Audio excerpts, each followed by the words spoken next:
오늘 저와 여러분이 함께 읽은 요한복음 4장은 사실 설교의 핵심 내용은 아닌데 이걸 읽었어요. 그 이유가 뭐 때문이냐면은 제가 생각할 때 우리가 스스로를 잘 점검해 볼 만한 말씀이 하나 여기 들어있기 때문입니다. 무엇이냐면 말이죠, 이 여성이 수가성 여인인데 이 여성이 예루살렘에서 예배해야 됩니까? 또 뭐 그리심산에서 예배해야 됩니까? 라고 이렇게 이야기를 하자 주께서 예루살렘에서도 말고 또 여기서도 말고 이렇게 쭉 얘기하시잖아요. 그러면서 하신 말씀이 있는 거예요. 그게 뭐냐면 너희는 알지 못하는 걸 예배한다고요. 이게 항상 저를 씨름하게 했고 저를 고민하게 했고 저를 생각하게 했던 말씀입니다. 과연 나는 내가 예배하는 일을 알고 예배하는가? 그냥 교회를 다니는 건가? 그냥 습관적으로 나오는 건가? 그냥 앉아서 예배하는 건가? 물론 어렸을 때부터 쭉 신앙생활을 해왔으니까 예수님이 예배하는 건 맞는데 과연 그럼 내가 믿고 있는 예수님이라는 분은 도대체 어떤 분인가? 이런 고민을 이렇게 많이 안 해보고 그냥 신앙생활을 한 거예요. 근데 어느 순간 이 말씀이 쫙 와닿아서 너 알고 예배하냐? 모르고 예배하냐? 이런 물음이 됐다 이겁니다. 그때부터 이제 좀 애타게 주님을 찾고 복음을 찾는 일이 시작이 되어졌는데 여러분도 한번 스스로 물어보시죠. 나는 알고 예배하고 있는가? 아니면 모르고 예배하고 있는가?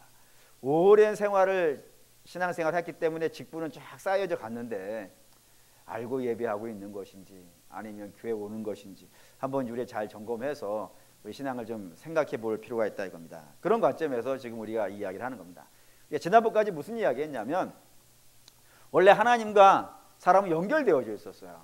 근데 죄로 말미암아서 사람은 타락하게 되어졌고 그 타락한 결과 마치 끈떨어진 연처럼 하나님과의 관계가 단절되어져 있는 그런 사람들은 비참한 신세가 되어졌다라고 말씀을 드렸습니다. 그리고 그렇게 비참한 상태의 사람들이 놓여 있는데 하나님께서 사람을 그런 비참한 상태에 내버려 두지 아니하시고 구원자를 보내셨다. 우리가 지난번 20번 문제까지가 이렇게 진행을 한 겁니다. 오늘은 그 뒤 21번부터 할 겁니다. 21번 보여주세요. 읽겠습니다. 하나님이 선택한 자를 구원할 자가 누구십니까? 이게 이제 의문이 된 거예요. 우리를 구원하시려고 메시아를 보낸다고 하는데 그 메시아가 도대체 누굽니까? 라고 물은 겁니다. 그거에 대한 답이 이래요. 한번 답을 보여주세요. 읽겠습니다. 하나님이 선택한 자인 유일한 구원자는 주 예수 그리스도이신데 그는 하나님의 영원한 아들로서 사람이 되어 그렇게 계셨고 그때로부터 앞으로도 계속 한 위격 속에 구별되는 두 번성 곧 하나님이시며 동시에 사람이십니다. 왜 어려워 죽겠어요. 왜 이렇게 어렵냐면은 이 짧은 문장 안에다가 모든 걸 다 넣어야 돼서 그래요. 다 넣다 보니까 좋은 말들은 다 갖다 넣었는데 그렇게 놓고 보니까요 마치 이런 거예요. 여러분이 뭐 집에서 된장찌개를 끓이는데 거기에다가 무 넣고 두부 넣고 거기에다가 뭐 좋다 그러니까 버섯도 집어넣고 또 좋다 그러니까 뭐 시간장도 집어넣고 뭐 다 때려 넣은 거예요. 그랬더니 맛이 어떻게 된 거예요?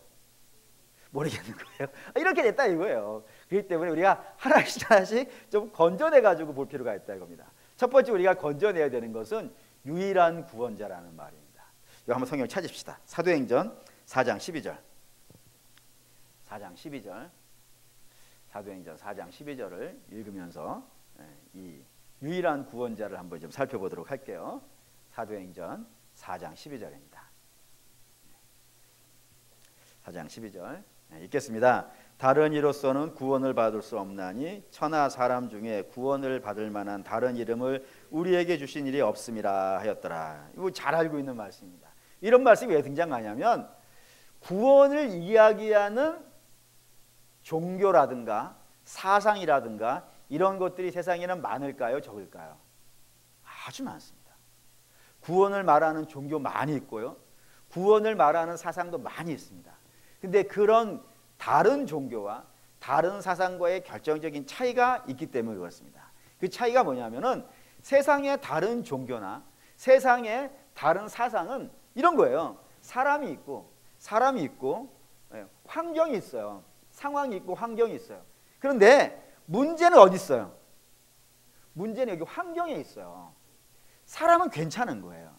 그래서 이 환경이 사람을 자꾸 고통에 빠뜨린다 이겁니다.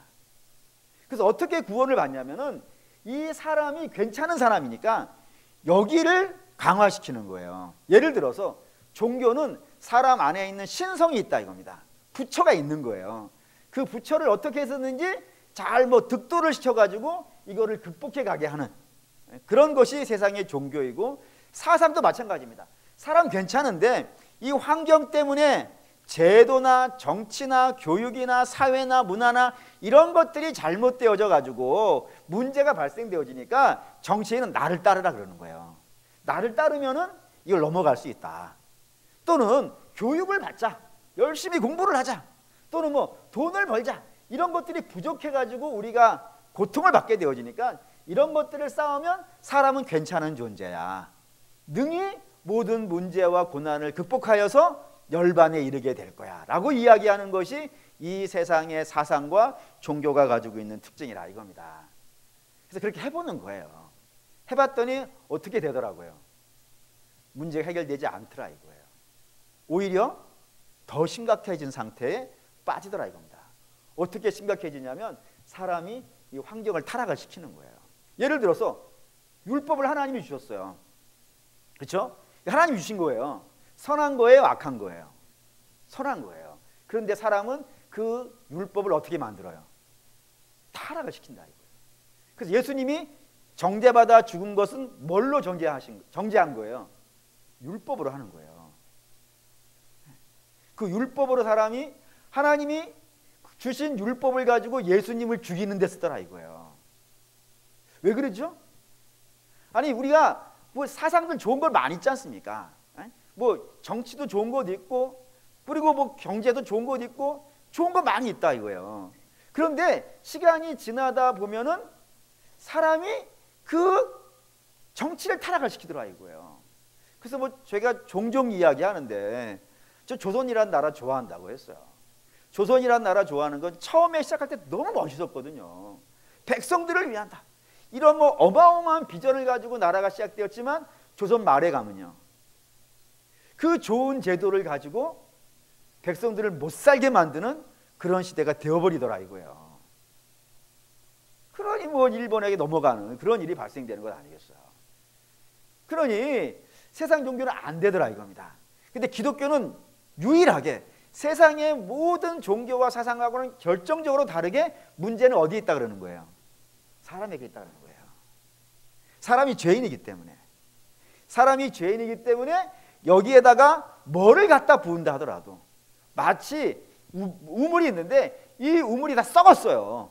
그 썩은 우물 속에다가 새로운 물을 계속 갖다 부으면 어떻게 되는 거예요? 그냥 새로운 물도 썩어버리는 거예요. 그것처럼 사람이 바뀌지 않는 이상은, 이 죄에 물들어져 있는 사람이 바뀌지 않는 이상은 결단코 세상도 바뀌지 않는다 라는 것을 이야기하는 유일한 것이 뭐였다고요? 기독교라 이겁니다. 그래서 이 죄에 쌓여져 있는 사람이 구원받으려면 어떤 일이 벌어져야 되는 거예요? 우리 잘 알다시피 죄의 삭은 사망이라 이겁니다. 죽어야 되는데 그 죽는 것을 누가 하시는 거예요? 예수님이 하신다. 그러니까 이 죄의 문제를 다루는, 이 죄의 문제를 해결하기 위해서 죽으신 이는 누구밖에 없는 거예요? 예수님밖에 없는 거예요.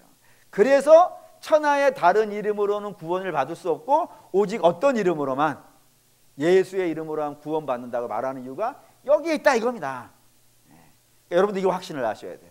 다른 것으로는 돈을 준다고 해서 사람 거룩해지지 않아요. 여러분, 우리가 높은 지위에 올라간다고, 대통령이 된다고, 좋은 대학 간다고, 여러분이 사회에서 성공한다고 해가지고 훌륭한 사람이 되는 게 아닙니다. 우리가 주 앞에서 훌륭한 사람이 되는 것은 죄 씻음을 받아야 되고, 그건 몽땅 다 누구로 의해서만 되어진다고요? 예수로 되어진다 이거예요. 예수 밖에는 구원이 없다 이겁니다. 그런 면에서 이게 유일한 구원자라는 이야기고, 그렇게 유일한 구원자 되시는 이가 그러면 누구냐? 누구죠? 유일한 구원자 되시는 이가 예수 그리스도라 했습니다. 예수 그리스도. 이거 늘 알고 있는 이야기지만 너무너무 중요하니까 또 합시다. 여기 예수하고 그리스도라고 하는 두 개의 이름이 합쳐진 겁니다. 이 중에서 그리스도부터 할게요. 그리스도는 뜻이 뭐죠? 기름 부음을 받은 자라는 뜻인데, 기름 부음 받은 자가 많을까요, 적을까요? 되게 쉬운 질문을 했어요. 기름 부음을 받은 자가 누구냐 이렇게 물어보지 않았다니까요. 그럼 밥 못할 것 같으니까 기름 부음 받은 자가 많을까요, 적을까요? 딱 두 개 중에 하나만 선택하면 돼. 많을까요, 적을까요? 시험에 들게 하지 마옵시고. 많습니다. 왜 많냐면 성경 찾으시죠. 출애굽기 40장. 출애굽기 40장 15절. 여기 이런 식의 표현이 등장을 해요. 출애굽기 40장 15절 읽겠습니다. 그 아버지에게 기름을 부음같이 그들에게도 부어 그들이 내게 제사장의 직분을 행하게 하라. 그들이 기름 부음을 받았은즉 대대로 영원히 제사장이 되리라. 여기에서 그 아버지는 누구겠어요? 아론이에요. 그러면 그 아들들은, 아론의 아들 4명 있죠. 나답과 아비후, 엘리아삽과 그 사람 말이죠. 4명이다 이거예요. 그러니까 아버지도 기름 붓고 그 아들들도 기름 부었으니까 요 장에서만 기름 부음 받은 사람이 몇 명 등장해요? 5명이 등장을 해요. 그럼 많죠 일단. 그러니까 기름 붓는다는 것은 누구에게 하는 거예요? 그러니까 제사장들에게. 그 제사장들이 많겠어요, 적겠어요? 뭐 어마어마하게 많죠. 그러니 기름 부음 받은 자들 많아요. 근데 여기만 기름 부은 게 아니라 또 기름 부은 데가 또 하나 군데가 있어요. 그것도 보시죠. 사무엘상 16장 사무엘상 16장 12절 13절. 사무엘상 16장 12절 13절 읽겠습니다. 이에 사람을 보내어 그를 데려오매 그의 붉고 눈이 빼어나고 얼굴이 아름답더라. 여호와께서 이르시되 이가 그니 일어나 기름을 부으라 하시는지라. 사무엘이 기름 뿔병을 가져다가 그의 형제 중에서 그에게 부었더니 이날 이후로 다윗이 여호와의 영에게 크게 감동되니라. 사무엘이 떠나서 라마로 가니라. 여기 또 기름 부음 받은 자가 등장했어요. 누가 기름 부음 받은 거예요? 다윗. 다윗은 누구죠? 왕. 그러면 다윗이 기름 부음 받았다는 것은, 왕이 기름 부음 받았다는 것은 그 뒤에 나오는 왕들도요 기름 부음 받는 거예요. 그러니까 제사장도 기름 부음을 받고 왕들도 기름 부음을 받아요. 그러니 많겠어요, 적겠어요? 많죠. 당연히 많습니다. 공통점이 있는 거예요. 그러니까 기름 부음 받는 것은 사람이 받아요, 사람이. 제사장이나 왕 같은 그런 사람이 받는데, 예수님의 기름 부음이 받은 건 다른 건 뭐냐면, 옛날에는 제사장이 제사장의 기름 부음 받는 것이고 왕은 왕의 기름 부음 받아서 왕으로 기름 부음 받은 사람은 왕만 해야 돼. 그리고 제사장으로 기름 부음 받은 사람은요 제사장만 해야 돼. 이걸 둘을 섞어버리면 안 되는 거예요. 이걸 섞어버리려고 한 사람이 있었어요. 우시아라고. 우시아가, 사울도 그렇죠. 자기가 하나님께 제사를 드렸다가 왕이 제사장이 할 일을 했다가 하나님께서 다 폐위시켜버리잖아요. 그러니까 사람으로서 기름 부음 받는 자들은 자기의 직분만 직분을 해야 돼요.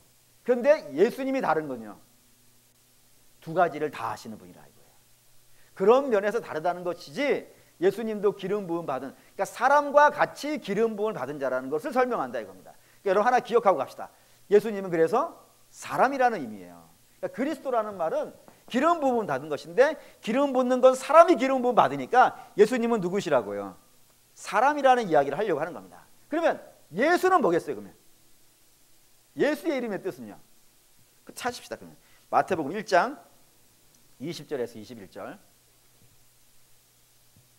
마태복음 1장 20절에서 21절. 읽겠습니다. 이 일을 생각할 때 주의 사자가 현명하여 이르되 다윗의 자손 요셉아, 내 아내 마리아 데려오기를 무서워하지 말라. 그에게 잉태된 자는 성령으로 된 것이라. 아들을 낳으리니 이름을 예수라 하라. 이는 그가 자기 백성을 그들의 죄에서 구원할 자이심이라 했습니다. 예수의 이름의 뜻이 뭐라고요? 자기 백성을 죄에서 건져낼 자, 구원해낼 자라 이겁니다. 이 말이 무슨 뜻인지 아실까요? 자기 백성을 죄에서 건져내는 것은 누구만 할 수 있는 거예요. 보시죠. 호세아의 백성을 죄에서 구원해낸다. 이것이 어떠한 의미를 가지고 있는지 분명하게 기록해 놨어요. 호세아 13장 4절입니다. 호세아 13장 4절 읽겠습니다. 그러나 애굽 땅에서 있을 때부터 나는 내 하나님 여호와라. 나밖에 내가 다른 신을 알지 말지니라. 나 외에는 구원자가 없음이라라고요. 예. 그러니까 자기 백성을 죄에서 구원할 자라는 그 단어 안에는 어떠한 의미가 들어있다고요. 주께서 이렇게 말씀하신 거예요. 호세아한테. 야, 너희를 구원할 자는 나밖에 없고 나는 누구라고요? 하나님이라고. 그런데 신약에 와서 자기 백성을 죄에서 구원할 자가 등장했다 이거예요. 그게 누구라고요? 예수님이라고. 그거를 연결시키면 예수님이 누구라는 얘기예요? 하나님이라는 이야기예요. 그러니까 예수라는 이름의 뜻은 하나님이라는 것이고 그리스도라고 하는 이름의 뜻은 사람이라는 뜻을 가지고 있다 이겁니다. 이게 중요한 내용이 된다는 거예요. 이게 사실 원래는 굉장히 충격적인 말이에요. 우리가 그냥 맨날 예수 그리스도 해가지고 너무 익숙해져서 그러지 사실은 이 예수와 그리스도는 서로 붙으면 안 된단 말이에요. 왜냐하면 한 사람 안에 인성과 신성이 같이 붙어있는 유일한 자라는 거예요. 이게 공감이 되시는가? 사람은 사람이기만 하지 신일 수가 없어요. 그리고 신은 신일 수밖에 없지 인간일 수가 없는 거예요. 그런데 예수님 안에서는 이 신과 사람이 서로 다른 극과 극으로 다른 이 두 개의 본성이 완벽하게 일치가 되어져 있는 분이 누구라고요?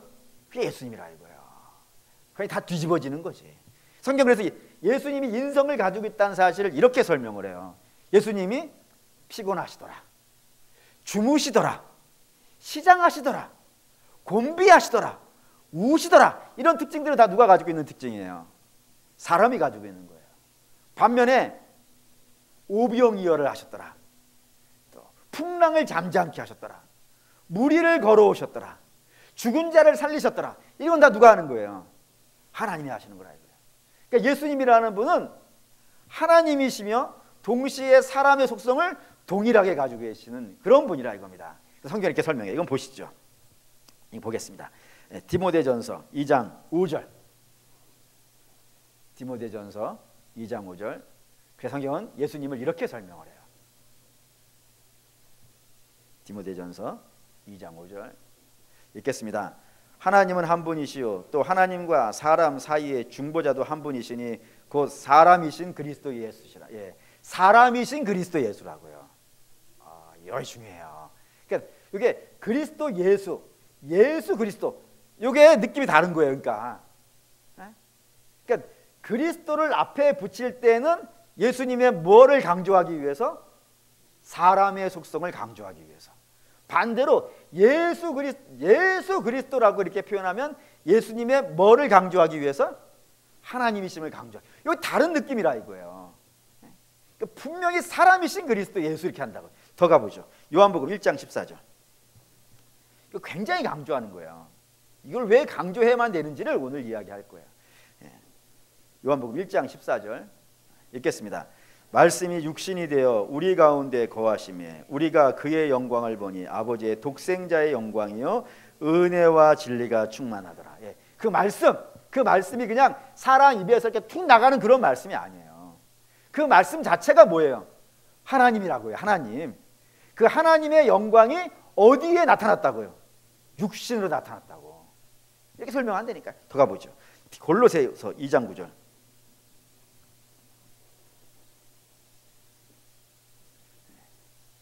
성경 이걸 굉장히 강조해요. 정말 중요해요. 2장 9절 골로새서 2장 9절 읽겠습니다. 그 안에는 신성의 모든 충만이 육체로 거하신다고요. 신성과 육체가 동시에 거하고 있다고요. 그런 분이 예수님이라 이겁니다. 그럼 이제 당연히 질문이 되는 거예요.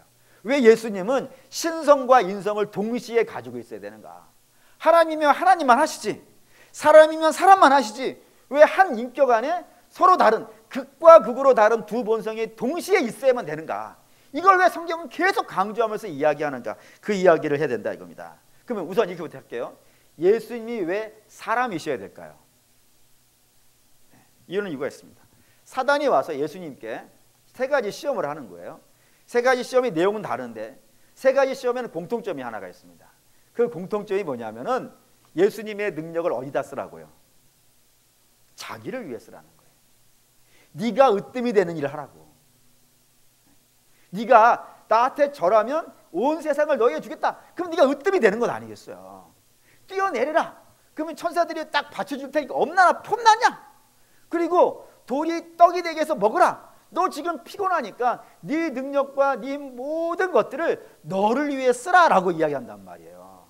너가 잘 되는 길을 택하라 라고 이야기하는데 예수님은 그 요구를 거절해요. 왜 거절하시는 거예요? 예수님이 나는 사단의 말이나 듣는 그런 연약한 자가 아니라 나는 하나님이야. 그러니 내 하나님이 어떻게 그런 사단의 말을 들어? 이 정도로 여러분 이해하시면 안 된다 이거예요. 그런 것이라면 예수님이 사람의 몸을 입고 오지도 않아요. 그냥 하늘에서 사단 내쳐버리면 되는 것이지. 예수님이 하늘의 보좌를 버리시고 이 땅에 사람으로 오시는 가장 중요한 이유는 자기 때문이 아니라는 거예요. 자기를 복되게 하는 거라면은 보좌를 버리면 안 되지. 하나님의 지위를 버리면 안 되는 거예요. 근데 예수님이 하늘의 보좌를 버리고 사람이 되신 이유는 자기를 위하러 오신 것이 아니라 누구를 위하러 오셨다고요? 사람을 위하러 오셨다니까요. 그 사람이 어떤 사람인데? 죄인이라 이거예요. 죄인을 건져내기 위해서 오시는 거란 말입니다. 근데 우리 앞에서 봤듯이 죄인을 그 죄에서부터 건져내려면은 죄 사함이 필요하단 말이에요. 근데 죄를 사하려면 반드시 뭐가 필요하다고요? 또 얘기합시다. 뭐 찾지는 맙시다. 워낙 많이 했으니까 이제 귀에 못이 박혔을 테니까 로마서 6장 23절. 자, 여러분이 하는 겁니다. 하나, 둘, 셋. 아, 나만 알고 있군요. 뭐 매번 하는 거니까. 네. 로마서 6장 23절. 죄의 삭은 사망이라 이거예요. 삭을 내야 된다고요. 근데 그 삭이 뭐예요? 그건 찾읍시다. 히브리서 9장 22절. 히브리서 9장 22절.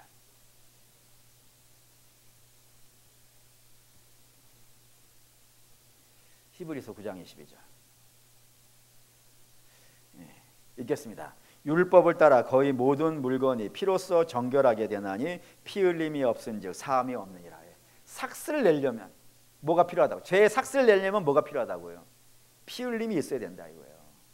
피 흘림이 없으면 죄 사함도 없다 이거예요. 그러니까 예수님은 이 땅에 뭐하러 오시는 거예요? 그러니까 죄를 사하러 오셨는데 죄를 사하기 위해서 뭐가 필요하다고요? 피 흘림이 필요하다고요. 누구의 피가 필요한 거예요? 예, 하나님의 피가 필요해요. 근데 하나님으로서는 피가 흘릴 수 있어요, 없어요? 하나님은 죽을 수 없잖아요. 그러니 사람이 되어야 죽을 수 있기에 하나님께서 하늘의 보좌를 버리시고 하나님의 영광의 광채를 버리시고 종의 형체를 가지시고 이 땅에 오신다 이겁니다. 아, 대단한 거예요. 우리는 다 높이 올라가려는 데 관심이 있지. 그래서 영광된 자리에 서는 것이 복이라고 생각하는데 하나님만이 반대인 거예요. 하나님만이 나의 백성을 건지기 위해서 나를 죽이는 거예요. 그걸 하신다 이거예요. 뿐만 아니라 하나님이 사람이 되셔야 되는 두 번째 중요한 이유는 있는데 그게 뭐냐면 중보자의 역할을 하셔야 되는 겁니다. 중보자, 우리를 간구해 주는 거예요. 우리를 대신해서 누구에게? 성부 하나님께 우리를 대신해서 이야기해 주는 분이 예수님이라는 거예요. 그런데 우리를 위해서 대신 이야기해 주려면은 우리를 알아야겠어요, 모르겠어요? 우리를 모르고서 우리를 이야기한다면은 웃기잖아요. 우리를 알려면 어떻게 될까요? 제가 기억하고 있는 큰 사건이 하나가 있습니다. 제가 전주에 처음 내려갔을 때가 신상교회라고 말씀을 드렸고 거기 이제 목사님 안강숙 목사님이신데 제가 그 교회 부목사로 있었을 때에 사모님이 교통사고로 돌아가셨어요. 그래서 장례를 치르는데 굉장히 많은 분들이 왔어요. 그때 장례를 제가 했어요. 그분이 굉장히 유명한 분임에도 불구하고 저한테 내가 믿을 수 있는 이건 나 자랑하는 건데 사실이니까 내가 너만을 믿으니까 너는 믿으니까 네가 해라 해가지고 사모님의 장례를 제가 치렀는데, 그래서 굉장히 많은 분들 뭐 노회장님부터 해서 뭐 총회장 다 오셨어요. 와서 이렇게 인사를 하고 막 갔대요. 가셨는데 나중에 안강수 목사님이 저한테 그러시는 거예요. 그 많은 1000명이 넘는 그런 목사님들이 당신을 찾아왔는데도 불구하고 아무도 위로가 안 된다. 그래서 와서 손잡으면서 뭐 얼마나 애쓰시냐 뭐 이렇게 얘기하는데, 고맙습니다라고 이야기하지만 속으로는 뭐라 했냐면, 너는 부인 있잖아. 너는 부인인데 뭘 위로를 해? 이런 마음이 먼저 들더래. 안 들려고 자꾸 마음을 갖는데도 불구하고 마음속에서 네가 뭘 한다고, 네가 뭘 위로해, 이런 말이 나오더래요. 그런데 당신 친구 하나가 목포 남북교회에 계시는 목사님이 딱 오셨는데, 그분은 와서 인사도 별로 안 하더라는 거예요. 그냥 조문하고 수고해 그러고 가셨다는 거예요. 근데 그분은 위로가 되더래. 그래서 왜 위로가 되셨어요? 라고 물어봤더니 그 안 목사님이 딱 한마디 하시더라고요. 그 친구는 나보다 먼저 부인을 잃어봤어. 그러니까 그분 눈빛만 봐도 서로 공감이 되더라 이거예요. 목사라는 직업은 참 특이해요. 많이 알아요. 누구에 대해서 많이 아냐면 성도들에 대해서 많이 알아요. 제가 경험한 건 아닌데도 불구하고 많이 들어서 알아요. 그런데도 불구하고 그런 분이 와서 위로해줘도 위로가 안 되는데, 자기하고 동질의 아픔을 갖고 있는 분이 와서 이야기해 주니까 위로가 되더라 이거예요. 그래서 유명한 책이 하나가 있어요. 여러분들은 굳이 찾아서 읽을 필요는 없지만 헨리 나위엔이라고 하는 목회 상담학자가 쓴 책인데, 상처 입은 치료자라는 게 있습니다. 그러니까 치료는 누가 할 수 있다고요? 상처 입어본 사람이 할 수 있다. 어디가 아픈지, 뭐 때문에 힘든지, 동질의 아픔을 갖고 있어 봐야 안다 이겁니다. 근데 우리 주님이 그렇다 이겁니다. 히브리서 4장 15절. 히브리서 4장 15절. 히브리서 4장 15절 읽겠습니다. 우리에게 있는 대제사장은 우리의 연약함을 동정하지 못하시리가 아니요 모든 일에 우리와 똑같이 시험을 받으신 이로되 죄는 없으시다고요. 우리 주님이 우리를 동정하실 수 있대요. 불쌍히 여기실 수 있대요. 왜요? 우리와 똑같은 아픔을 가져봤기 때문이라 이겁니다. 똑같은 것에 대해서 배고파 받고, 똑같은 것에 의해서 감기 걸려 받고, 똑같은 것에 의해서 배탈 나 받고, 똑같은 채찍 맞아 봐서 아파 받고, 똑같이 아버지도 잃어받고, 그런 식의 모든 아픔을 다 공유하고 계시기 때문에 그분은 우리의 연약함들을 이해하시고 우리가 무엇 때문에 슬퍼한지를 아신다 이겁니다. 그러기 위해서 우리의 죄를 씻는다. 이게 제일 중요해요. 이게 한 90%는 돼요. 예수님이 인간이 되신 이후에 한 90%는 우리의 죄를 씻기 위한 것이고, 나머지 부분들은요 우리를 동정하시기 위해서 예수님이 사람이 되셨다 이겁니다. 그러면 예수님이 신이셔야 되는 이유는 뭘까요? 사람이 돼야 되는 이유는 충분히 이제 이해됐어요. 그럼 예수님이 신이어야 되는 이유는 또 뭘까요? 모든 사람이 죄인이기 때문에 그렇습니다. 그 말인즉슨 사람은 그 죄에 대해서 심판을 받아서 죽는데, 심판받아 죽는 건 뭐 때문에 죽는 거예요? 자기 죄 때문에 죽는 거예요. 그러니까 누구나 다 예는 없단 말입니다. 누구나 자기 죄로 죽는 것이니까 다른 사람의 죄는 감당할 수 있겠어요, 없겠어요? 못 감당하지. 그렇잖아요. 다른 사람의 죄를 감당해 주려면 내 죄가 없어야 그 사람 죄를 짊어질 수 있는 거 아니겠어요? 그런데 자기 죄가 있는 사람은 자기 죄로 죽으니까 다른 사람의 죄는 감당할 수가 없다 이겁니다. 그렇기 때문에 죄 없는 분이 죽으셔야 되는데, 이 세상에 죄 없는 분은 누구밖에 없는 거예요. 이거 한번 읽을까요? 요한복음 요한 1서 1장 8절에 우리가 죄의 문제에 대해서 좀 생각해 볼 만한 말씀이 여기 두 가지가 있어요. 1장에 요한 1서 1장 8절입니다. 읽죠? 만일 우리가 죄가 없다고 말하면 스스로 속이고 또 진리가 우리 속에 있지 아니할 것이요. 그러니까 우리 보고 난 죄 없어요 라고 말하는 것은 성경이 이렇게 얘기하는 거예요. 너 자신을 속이는 거야. 네가 죄 없다고 말하는 건 너 자신을 속이는 것이고 진리가 네 안에 없기 때문에 그렇게 말하는 거야 라고 이야기하는 것이고, 10절도 볼게요. 동시에 10절도 보겠습니다. 읽죠? 만일 우리가 범죄하지 아니했다 하면 하나님을 거짓말하는 이로 만드는 것이니 또한 그의 말씀이 우리 속에 있지 아니하니라. 너희가 죄 없다라고 말하는 것은 그럼 하나님을 거짓말쟁이로 만드는 거라고. 그러니 사람이 자기가 죄 없다고 말하는 것은 있을 수 없다 이겁니다. 근데 유일하게 죄가 없는 분은 그러면 누구만 있는 거예요? 모든 사람, 이 땅에 태어난 사람은 아담 이후로 태어난 모든 사람은 다 죄인이라 이겁니다. 그러면 누구만 죄인이 아닌 거예요? 하나님만인 거예요. 그러니까 하나님만이 죄가 없기 때문에 하나님이 그 죄를 짊어지고 죽어야 되기 때문에 예수님은 뭐 해야 되는 거예요? 신이어야 되는 거예요. 그리고 예수님이 죄가 없다는 사실은 예수님이 뭘 증명한 사건이 하나가 있습니다. 이게 좀 어려울 수 있지만, 어렵다고 분위기를 깔아놓고 여러분들이 낙심하지 않기 위하여서, 이게 너무 쉬운데 라고 얘기하면 그게 쉬워 나도 몰라 왜 이렇게 모를까? 그럼 낙심되잖아요.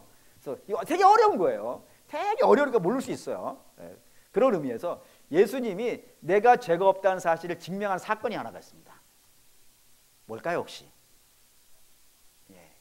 너무 어려운 거예요. 실망하지 마세요. 이거 모르실 수 있어요. 부활이에요. 너무 어렵죠? 왜 부활이 예수님이 죄가 없다는 사실을 증명하는 것이냐면, 사람이 죽는 건 뭐 때문에 죽는 거예요? 죄 때문에 죽는 거예요. 그럼 이 부활을 하고 있다는 것은요, 죄가 없어야 부활하는 건 아니겠어요? 죄가 있는 자는 죽어서 사라지는 거예요. 근데 예수님은 죄가 없기 때문에 죽었다가 뭐 할 수 있는 거예요? 살아날 수 있는 거예요. 그래서 부활은 예수님의 하나님 되심을 증명하는 겁니다. 그리고 예수님이 사람이어야 되는 이유는 십자가를 져야 되기 때문이에요. 예수님이 하나님이셔야 되는 이유는요, 부활하셔야 되기 때문이에요. 그러니까 십자가와 부활, 기독교의 전부 아니에요.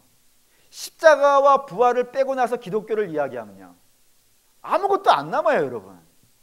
기독교는 윤리책이 아니에요. 여러분들을 착하게 만드는 책이 아니라니까요. 착하게 만드는 종교가 아니에요. 말이 좀 이상하네. 근데 목표는 그게 아니에요. 목표는 우리가 죄인이고 죄인을 하나님이 구원하시는 이야기예요. 구원하신 자가 이제 구원받았으니까 새로운 인생을 살아가는 건 다음 이야기이고, 성경이 정말 우리에게 이야기하고 싶은 것은 우리 주님이 우리 죄를 위해 십자가 달려 죽으셨고 무덤에서 부활하심으로 말미암아 죄 많은 우리 같은 인생이 어떻게 됐다고요? 구원함을 받았다. 이 이야기를 하는 책이 기독교라 이겁니다. 그래서 주께서 아주 놀란 답이 하나가 있었어요. 주께서 사람들이 나를 누구냐 이렇게 얘기했을 때 베드로에게 묻죠. 너희는 나를 누구로 하냐? 그때 베드로 뭐라 그래요? 주는 그리스도시요 살아계신 하나님의 아들입니다. 이걸 보고 예수님이 야, 너 놀랍다 라고 이야기하는 것은, 주는 그리스도시요 뭐라고요? 그게 사람이고 살아계신 하나님의 아들, 그게 뭐예요? 하나님이라 이거예요. 한 인격 안에 두 개의 존재가 있었던 사람이 없었다 이거예요. 없는 걸 베드로가 아는 거예요. 놀라운 거 아니겠어요? 우리는 지금 주께서 말씀하셨고 제가 설교했으니까 여러분은 아시는 것이지만 아직까지 한 번도 이야기하지 않은 거라 이거예요. 근데 베드로 어떻게 아는 거예요 그걸? 그래서 주께서 그러잖아요. 네가 한 게 아니고 하나님이 알려주셨다고요. 놀랍다 라고 하신 거라 이겁니다. 대단히 신비로운 일이라요. 기독교의 전부예요 그게. 예수님은 참 사람이시고 참 하나님이시라 이겁니다. 그런데 그런 주님께서 앞으로도 계속 그런 모습으로 있는다 이겁니다. 그런 모습이 뭐예요? 참 사람 된 모습, 참 하나님 된 모습, 두 개의 모습을 갖고 그대로 지금까지 계시고 앞으로도 계속 그렇게 계실 거라고요. 언제까지?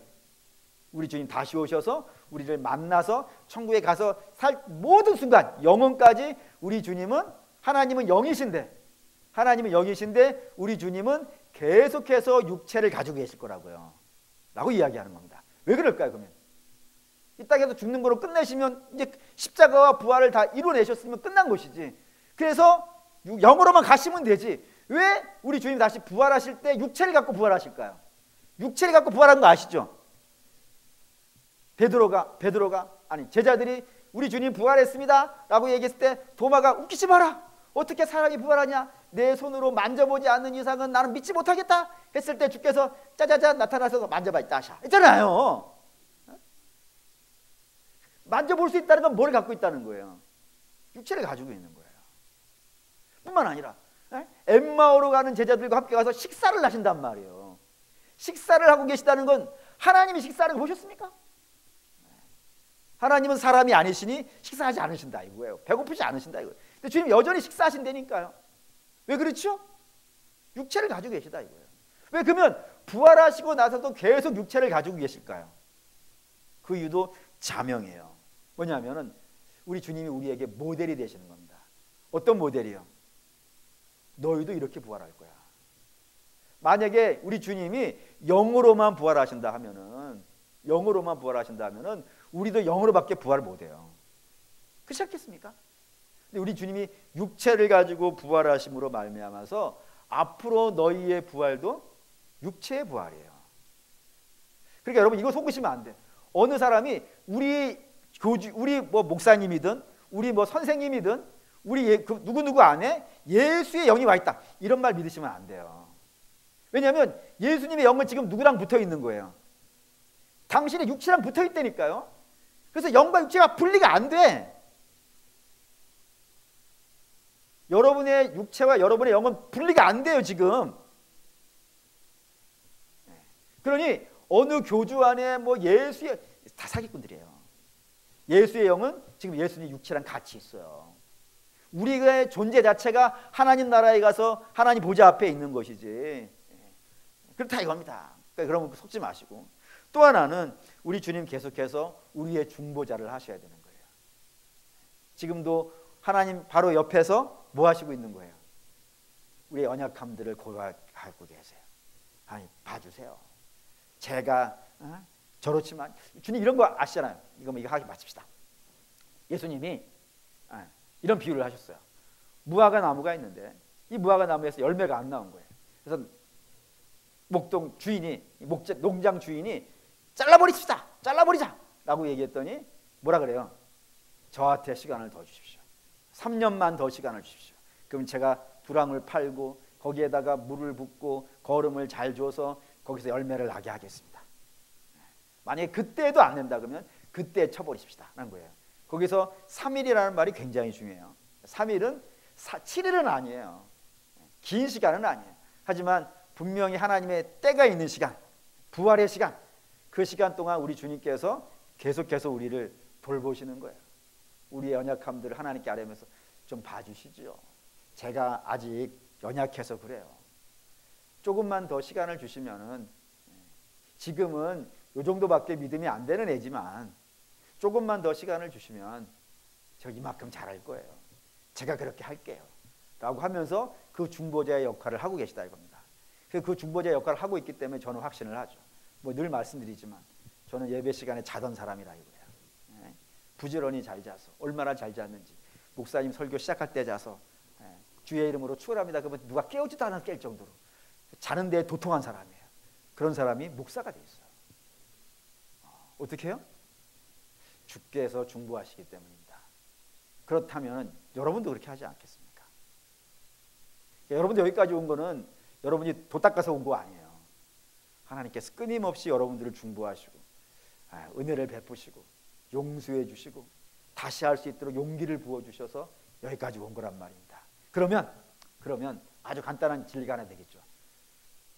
여러분 가족들 중에 또 여러분의 어린 자녀라든가 또 우리 교회에 있는 연약한 아이들, 걔네들도 되겠죠. 내가 됐다면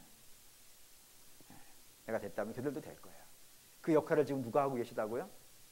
예수님이 하나님 보좌 우편에서 중보하시면서 그 일을 하고 계시다 이거예요. 그러니 낙심하지 마시라 이겁니다. 그러니까 우리가 낙심하는 이유는 뭐 때문이냐면 자꾸 나를 보기 때문에 그래요. 이거밖에 못해. 이거밖에 안 되나? 이렇게 하니까 자꾸 낙심되어지는데 우리의 시선을 눈을 들어 산을 보라니까요. 그러면 뭐가 보여요? 천지를 지으신 여호와께 보이는 거 아니겠어요? 그러면 주님 뭐 하시는 거예요? 오늘 우리를 위해 중보하고 계시다니까요. 끊임없이. 그러니까 여러분 우리가 실망하는 것은 예수님을 부인하는 거예요. 여러분 우리가 우리를 보고 실망하는 건 예수님도 나는 못해. 예수님도 못 고쳐. 그 얼마나 불충의 말이에요. 그러니 우리 보고 낙심하지 마시고 우리 주님 보시면서 용기를 얻으세요. 그러기 위해서 우리 주님이 중보자로서 여전히 하나님 보좌 우편에서 우리 연약함들을 아시면서 육체를 가지고 계셔서 우리 연약함들을 동정하시면서 그 기도를 하고 계시기 때문에 그렇다 이겁니다. 그리고 사랑하는 우리 믿음의 성도 여러분, 바라고 원하는데 우리 주님은 두 가지 가지고 있어요. 하나는 신성을 가지고 계시고 또 하나는 인성을 가지고 계셔서 인성으로 우리를 위해 죽으시고 우리를 위해 동정하시며 신성을 가지시고 우리를 구원해 내시더라 이겁니다. 그 역사를 하시는 그분을 예배하세요. 그분을 예배하시면 우리 온전한 예배자가 될 줄 믿습니다. 찬양하시죠.